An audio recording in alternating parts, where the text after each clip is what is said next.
Hey, hi guys. This is a quick tutorial on how to start a service-based business, and this works for a cleaning business or a landscaping business the exact same way. It's the exact same formula.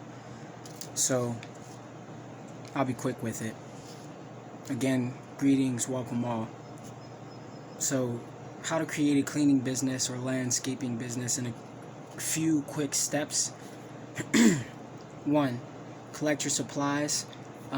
If it's a cleaning business, typically we have a lot of these things already around the house. So brooms, mops, cloths that we could use as rags, so you can tear up old shirts or old useless clothes, things like that. And your vacuum cleaner, all of these things work for standard residential and commercial cleaning sites. I know I've done this before.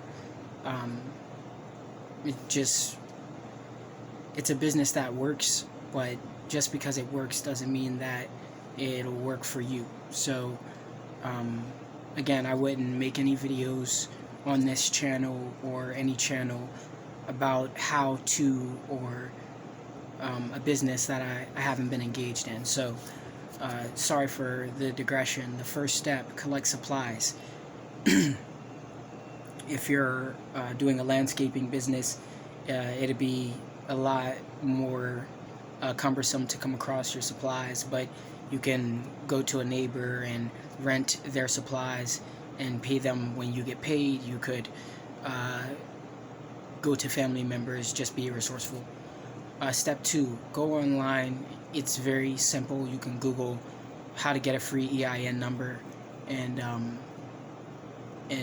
that step is covered, and you're official as a sole proprietor at that point. And you could either buy a name, which is an extra step, or you could just go with your standard name, like your living name, and followed by the industry. That's the rule about sole proprietorships. You have to use your full name, no abbreviations. Step 3 would be create your cold calling list or cold emailing list, and also join sale groups to market in, like on Facebook, or if there are groups on LinkedIn. I'm not really familiar with LinkedIn, but you create your cold calling list, which is essentially a list of contacts in the industry you aspire to be involved in or provide service for.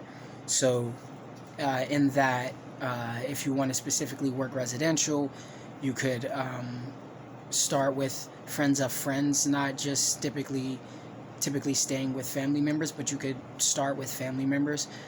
Residential wasn't my goal, so for instance, since commercial was my goal, I made a list of factories that needed annual cleaning. I made a list of apartment complexes. I made a list of a few other forms of just commercial real estate. Commercial real estate, in a nutshell, is anything that's above 4 units of a multifamily. So yeah, creating your cold calling list, compacting who you're going to contact, how you're going to contact them. That's step 3. Step 4, come up with your formula to be paid by. That's very important. So it's typically in the cleaning world, as well as in the landscaping world. It's size of the location you're going to be cleaning, plus the time it's going to take you to clean it, plus your hourly rate, plus the supply cost, which is your cost of goods sold. So if you have gas-powered lawnmowers, or you are using Windex in the cleaning world, that would go under your cost of goods sold. You compile that number by your based off of the location is how you come up with your bid. So that would be step 4. Step 5 would be contact your cold call and email list.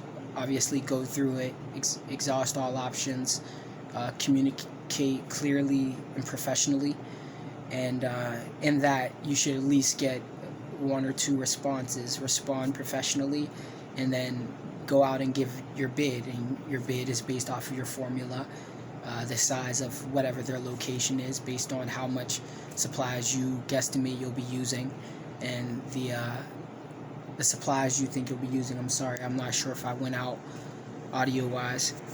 And the hourly rate you will be paying yourself or your contractors. And lastly, the last step is land the contract.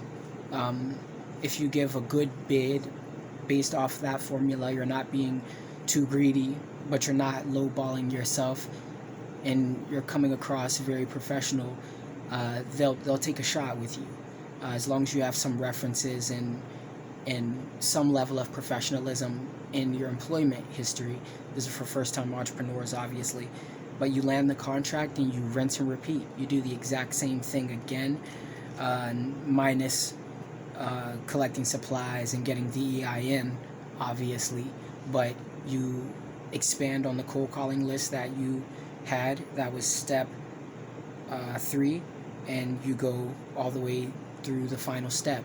And again, you rinse and repeat. And that's simply, in a nutshell, in any state, how to create a service-based business, being cleaning or landscaping. For more videos like this, subscribe, like, leave a comment, and more to come, guys. Thank you.